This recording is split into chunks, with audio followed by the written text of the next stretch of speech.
चीलिहार जे ॻोठ झांबड़ेसर जे रहवासियुनि मर्दनि ऐं औरतुनि मूमल राणी लोंग उमरू हरचंद ऐं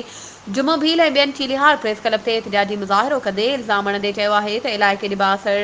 ठक्कर बिरादरी सां तालुक़ रखंदड़ लधू ठक्कर, छनू ठक्कर, बल्लू चांगू, गोधू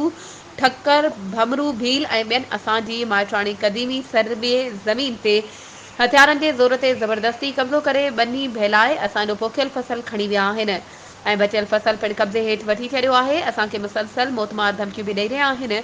अहिड़े अमल जी असां इलाइक़े जे नेक मर्दनि खे वक़्तनि ब वक़्तनि मुसलसल दाहूं ॾियण ऐं मसइले सां लाॻापियल रेवेन्यू खाते समेत ॿियनि मुख़्तलिफ़ खातनि खे दरख़्वास्तूं ॾियण बावजूदि को तदारुक थियण बजाए वेतर बासर मछर जी